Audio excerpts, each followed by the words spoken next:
Maintenant, pour nous mettre en appétit sur le sujet chaud de la journée et nous dire ce qu'est Personocratia, nous invitons celle qui a écrit plusieurs livres, dont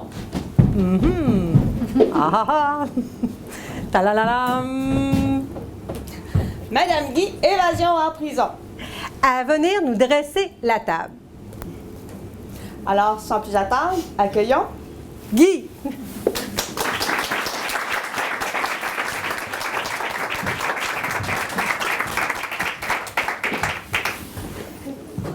Merci. Bonjour. Bonjour. J'ai la tâche ce matin de vous présenter Personocratia.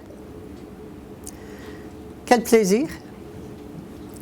Personocratia, c'est vous, c'est moi, c'est chacune d'entre nous qui, un, se souvient de qui elle est et qui, deux, se comporte comme telle. Pour me souvenir de qui je suis, il faut d'abord que je sache qui je suis. Alors, la grande question, c'est qui suis-je? Je suis pas du tout ce que je crois être. Alors, je suis Dies. Qui est Dies? Dies, c'est l'être suprême. Vous savez, cet être suprême qu'on a toujours présenté avec comme un vieux monsieur, avec une grosse barbe, qui est amour infini. Mais si tu n'obéis pas, il va se fâcher, il va même te punir et t'envoyer en enfer pour le reste de tes jours. Ce qu'on a appelé Dieu, ce que d'autres appellent Yahvé, ce que d'autres appellent, je ne me souviens plus comment, c'est pas grave. Ce que je veux dire, cet être créateur, cet esprit créateur suprême, qu'on a toujours cru qu'il était à l'extérieur, dont on a toujours eu plus ou moins peur. Cet être suprême qui en même temps est amour infini, eh bien, c'est moi.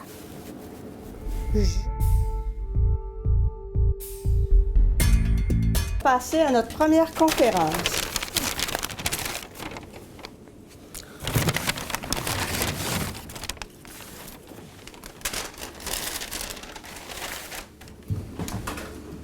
Une fausse identité avec Mado.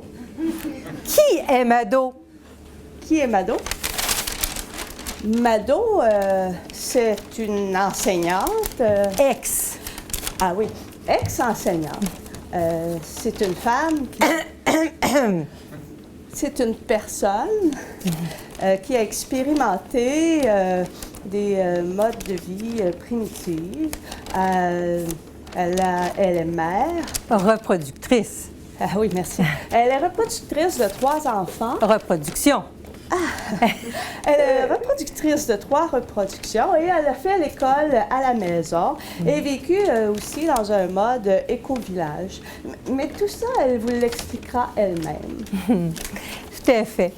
Elle a écrit aussi les livrets de Personocratia avec Guy, dont le petit dernier, La famille. Oh! Ça bouleverse. Oui. En guise de questionnement, Mado nous interpelle en nous demandant « Croyez-vous vraiment que l'être humain est plus évolué que l'animal? » Accueillons Mado.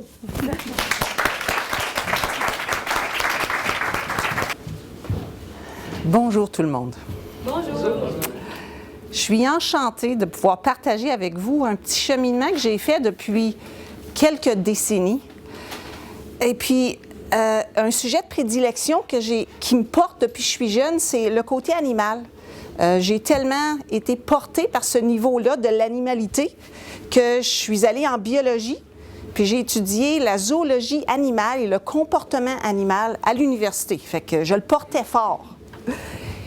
Puis, quand je suis devenue mère, reproductrice, je suis allée faire de la recherche, parce que j'aime ça faire de la recherche, pour aller voir l'être humain, là, comment ils se comportaient dans les tribus primitives. Comment est-ce que l'être humain est supposé, dans son ADN, se comporter avec ses enfants?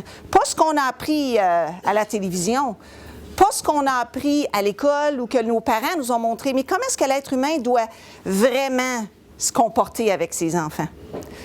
Puis à travers toutes ces années-là, bien, j'ai fait plein d'expériences avec mes reproductions, ça a été bien agréable.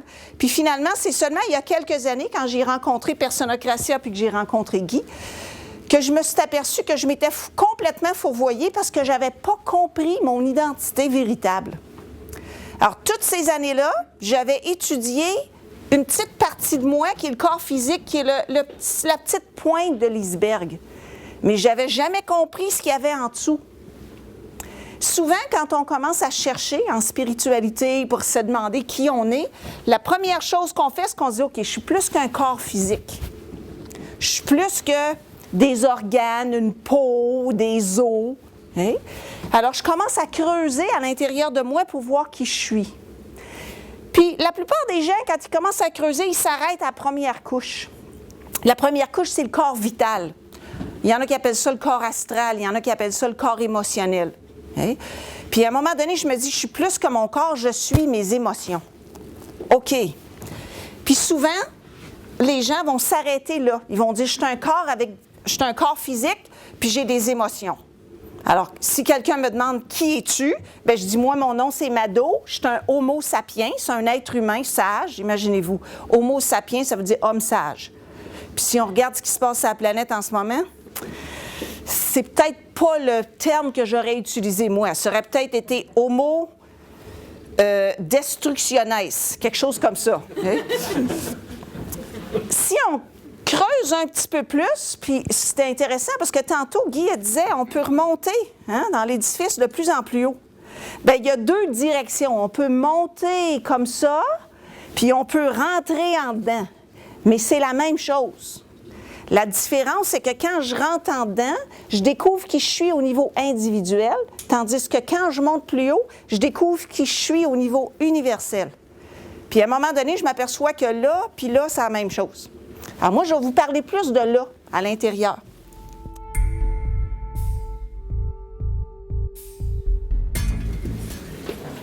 Mais voyons, Maïté, on dit au monde d'arriver à l'heure.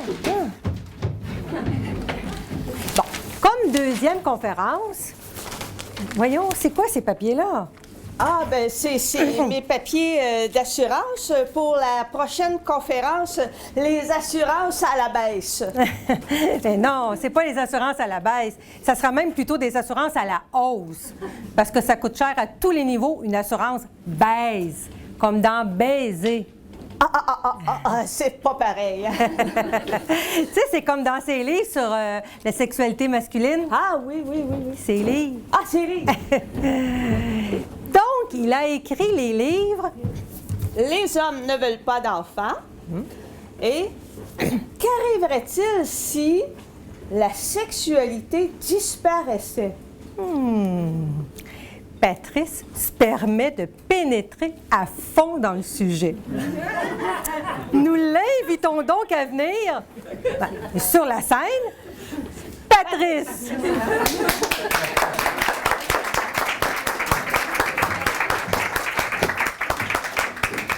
Bonjour, merci. Il y a une chose que j'aurais peut-être souhaité ce matin, c'est possiblement de passer avant Mado, en raison de ma chemise libidinale.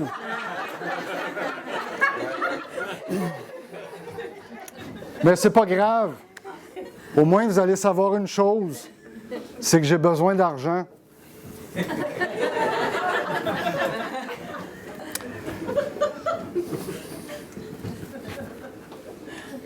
On va régler les choses rapidement ce matin.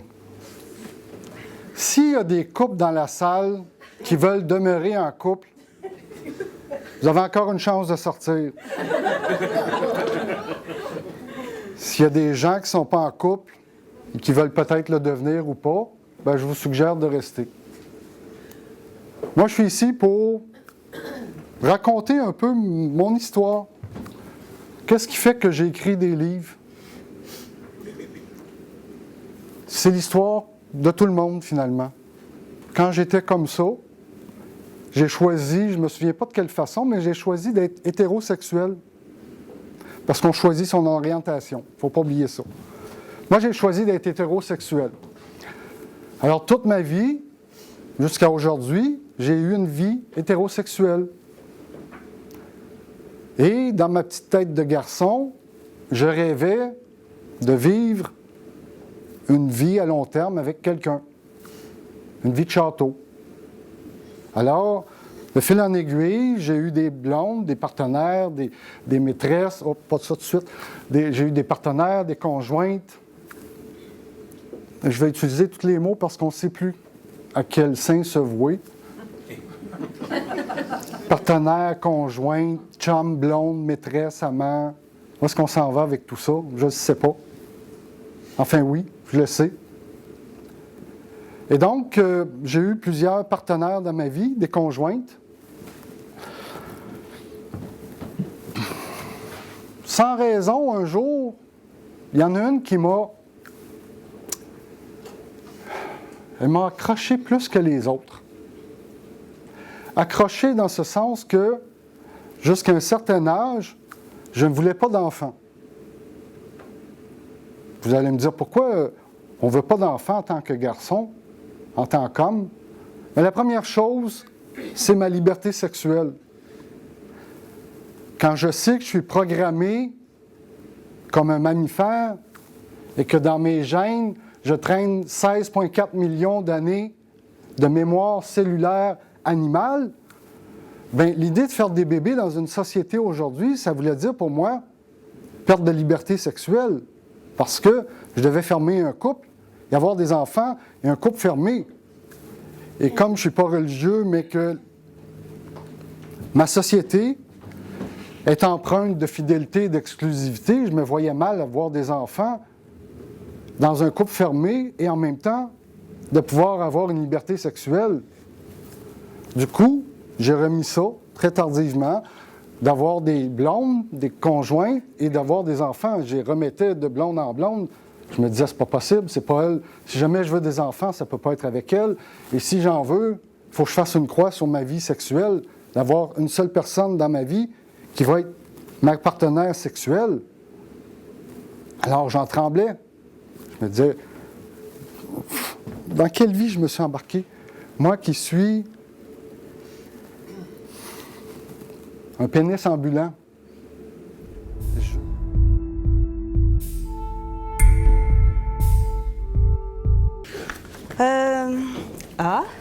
C'est quoi ça? C'est-tu mes papiers d'assurance de tout à l'heure? Mais non. C'est le contrat de mariage de ma mère, ma reproductrice. Elle est décédée en décembre dernier, puis en faisant le ménage dans ses papiers, j'ai trouvé son contrat de mariage qui date de 1955. OK. J'ai pensé vous l'apporter ici, puis vous en lire un extrait qui est tout à fait dans le ton de la prochaine conférence. Ah bon? Lis-nous ça. Alors, c'est dit que le futur, au début, que le futur époux laisse à la future épouse, donc ma mère, ma reproductrice, tous ses biens, meubles, immeubles, en cas de décès, à la condition que cette dernière prenne soin de la mère du futur, et ce, la vie durant de cette dernière, tant en maladie que cette dernière, étant qu'elle gardera viduité tant en santé qu'en maladie, de la loger, la nourrir, la soigner, l'éclairer, nourrir, blanchir et entretenir, de lui prodiguer tous les soins qu'un bon enfant doit à sa mère avec le secours de la religion et de la médecine. Et advenant son décès, de la faire inhumer convenablement. Tant que la mère du futur vivra, on ne pourra vendre aucun immeuble sans sa signature et on ne pourra même hypothéquer sans cette même signature. Par contre, toutefois, dans le cas d'incompatibilité d'humeur, la mère pourra aller demeurer ailleurs. Et elle aura droit, par contre, de retirer une somme de 50 $ payable par mois à son domicile. Ouf! Tout un carcan. Puis, à quel prix la sécurité financière? Ouf! Ouf, comme tu dis. Eh bien. Bref, laissons la prochaine conférencière en parler plus longuement. Elle a coécrit le livret de Personnocratia sur l'argent. Elle s'amuse à nous dire que les situations d'argent sont des prétextes pour être plus consciente de qui je suis. Alors, c'est tout un terrain de jeu. Alors, pour rester dans l'humour et dans le jeu, nous vous laissons avec France qui se plaît à nous dire qu'une héritière est une personne qui prend votre pouls quand elle vous donne la main. Alors, accueillons France.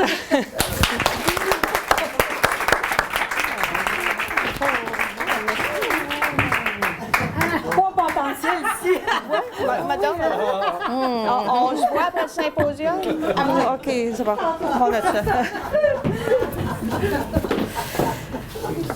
Bonjour, bonjour. Alors, on va parler aujourd'hui d'argent. Je veux d'abord partir, je l'ai réalisé tout dernièrement, jusqu'à quel point, en fait, la famille, qu'on avait créé ça, parce qu'on se sentait, parce qu'on avait peur de la mort, parce qu'on se sent mortel. Et comme on se sent mortel, on veut se reproduire pour perpétuer l'espèce, comme on a dit plus tôt dans la journée, un. Puis deuxièmement, comme on n'est pas conscient d'être créatrice, bien, on veut se sécuriser financièrement. C'est de ça dont on va parler cet après-midi. Et là, pour être sûr que vous allez vraiment sentir le carcan, là, on va en faire le tour avant de parler de solutions. Puis on va voir ce que ça donne, le carcan multigénérationnel familial.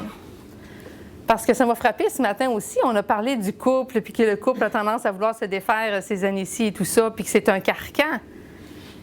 Puis ça, on commence à le faire pas mal sauter, puis on le voit, on n'a pas le goût de se faire dominer par l'autre, etc. Ça devient de plus en plus conscient, ça. Par contre, il y a quelque chose de beaucoup plus sournois dans nos cellules. C'est le carcan familial de sang. Parce que ça, on pense que c'est pas... on ne peut pas rompre ce genre de contrat-là parce que c'est pour la vie. Quand je suis mère pour la vie. Quand je suis enfant pour la vie. Et puis, les générations, on est redevable continuellement aux générations qui nous ont donné naissance, on pourrait dire. Ça fait que c'est toute une prison, tout un carcan. Fait qu'on va en faire le tour. Je vais m'amuser, justement, à parler, entre autres... on va commencer par le couple. On a commencé ce matin, là, mais on va réviser ça. Le couple. On l'a vu que, comme on a vu sur cette image-ci ce matin, le gars, lui, Patrice nous l'a bien décrit, il pense au sexe. Tout ça pour la reproduction de l'espèce, évidemment, très profondément dans les cellules, mais disons qu'il y a plus de la jouissance consciente là, au premier abord.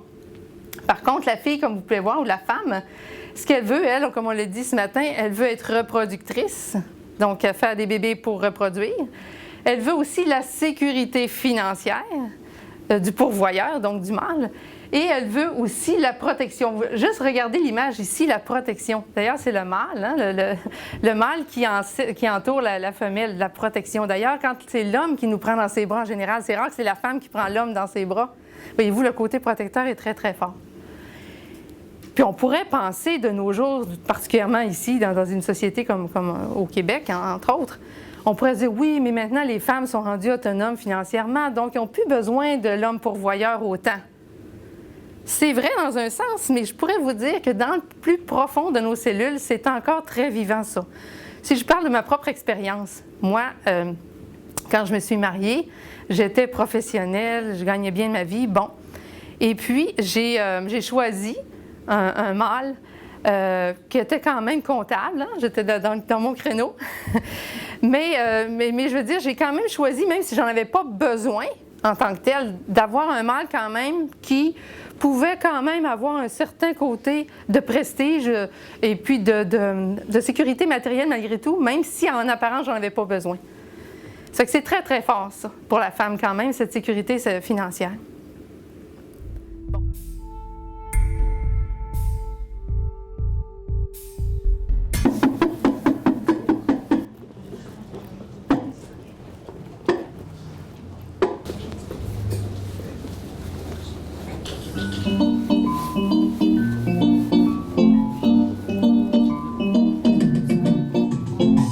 Autour de son lit, un macho s'endort, qui ne l'aimera pas plus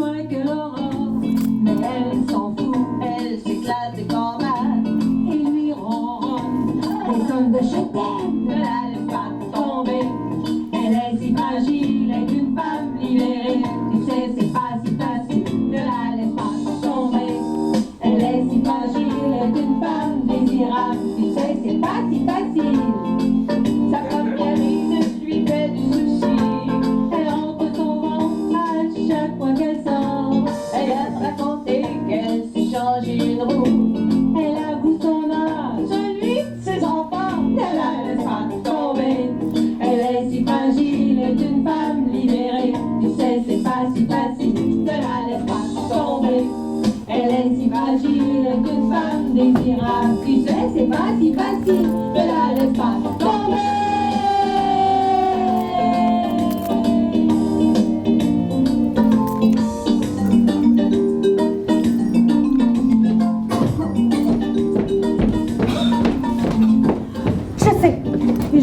Je suis en retard. C'est parce que je viens d'entrer ma mère d'urgence à l'hôpital. Puis vu qu'il faut que je m'occupe de tout, ben en passant, il a fallu que je mène mon fils à l'école qui avait encore manqué l'autobus. Puis en plus de ça, pour couronner le tout, ben il a fallu que j'aille faire 3 exemplaires à mon boss, une copie, hein? Oh, si je pouvais être avec mon propre boss. Oh, puis c'est sans compter la réparation d'une crevaison que j'ai dû faire sur le boulevard Laurier. Puis en plus, ben mon chum vient de m'annoncer qu'il me sacrait là. Ah, mais c'est tout ça. C'est écrit ici dans les cartes. Ah oui. Ben voyez-vous aussi dans les cartes que mon chum, plutôt mon ex-macho chum, saute sur tout ce qui bouge. Ah, non. Voulez-vous vous asseoir pour qu'il commence à vous dire la bonne aventure? La bonne aventure, la bonne aventure. Quelle aventure! Pour l'instant, j'ai juste des mauvaises aventures. J'en ai une couple de questions pour vous, moi. Je vais-tu finir par en trouver un qui a de l'allure, hein? Il y a déjà les 2 pères de mes 2 enfants, puis une couple entre les 2 pères, puis celui qui vient de me sacrer, là. Je vais-tu le trouver? L'âme sœur, là. Tu sais, l'amour vrai, l'amour véritable. Je venais juste vous voir pour valider que c'était le bon, celui qui me demanderait un mariage. Puis là, ben, il est parti. J'ai plus rien. Ah, bon, alors, commençons. Ah, et voilà un beau nid d'amour. Une belle et grande maison. Tiens, c'est curieux, je la vois moi aussi. Ah, alors si vous avez des dons de la clairvoyance. Bon, alors, reprenons les cartes. Ah, et voilà un beau nid d'amour. Un bel homme blond aux yeux bleus. Ah, blond aux yeux bleus. Donc, c'est pas mon nouvel ex. Ah, et voilà que vous allez rencontrer l'amour. Cet amour véritable que vous espérez tant. Ah, et vous aurez votre très beau et très grand mariage qui coûtera très cher aussi. Ah, ici, je vois que vous aurez d'autres enfants. Oh non, j'en veux pas d'autres. Ah, non, non, ce sont les 3 enfants de votre nouvel amour. Ah, wow. Oui, 3.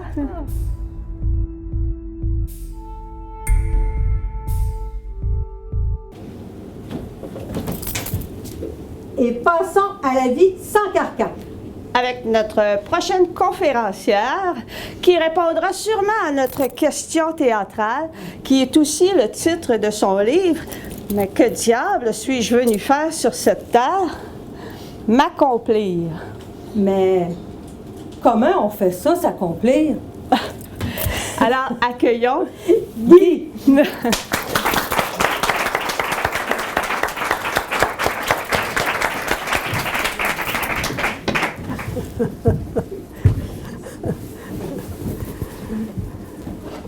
Merci. Comment on fait ça, s'accomplir? J'entends souvent des gens dire « Moi, je ne veux rien pour mes enfants. Je veux seulement qu'ils soient heureux. » Le summum de ce que l'on puisse imaginer, c'est le bonheur. Qu'est-ce que c'est que le bonheur? C'est d'être comblé sur le plan de l'avoir. comme on a vu dans la pièce de théâtre, avoir un bon mari, une belle maison, des beaux enfants, un bon boulot, que ça aille bien, bonne santé, que ça aille bien. C'est cela le bonheur dans notre tête et c'est cela le bonheur. C'est cela qu'on recherche.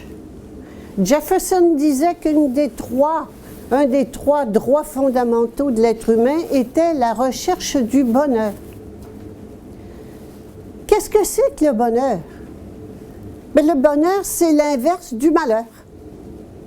Je suis heureuse si mes besoins sont comblés et malheureuse si mes besoins ne sont pas comblés. Et là, nous allons répondre à la question qu'on a posée dans la pièce de théâtre. Qu'est-ce que c'est que s'accomplir vraiment? Ça n'est pas de combler mon avoir, mes besoins. C'est de combler, de réaliser mon être. Et on revient à la question fondamentale, qui suis-je? Voilà qui je suis. Je suis Diès. Qu'est-ce qu'elle a de particulier, Diès? Diès, elle est créatrice de l'univers. Elle est tout. Cette jument ailée qui représente Diès, elle est à la fois sur terre et à la fois dans le ciel. Dans notre tête à nous, ou bien je comble mes besoins terrestres, ou bien je les mets de côté, soit que je meure ou je me prive de tout, et je comble mes besoins élevés, célestes. Ça n'est pas en éliminant un ou l'autre que nous allons nous accomplir, c'est en faisant l'unité des deux. Et cela, ça n'a jamais été proposé. Toutes les religions nous ont dit qu'il fallait mourir pour connaître le paradis, le ciel, et les spiritualités nous disent qu'il faut éliminer la matière pour trouver l'esprit.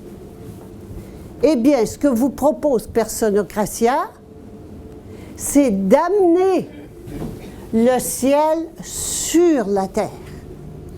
C'est donc de faire l'unité, pas d'exclusion de l'un ou de l'autre, mais de faire l'unité des deux.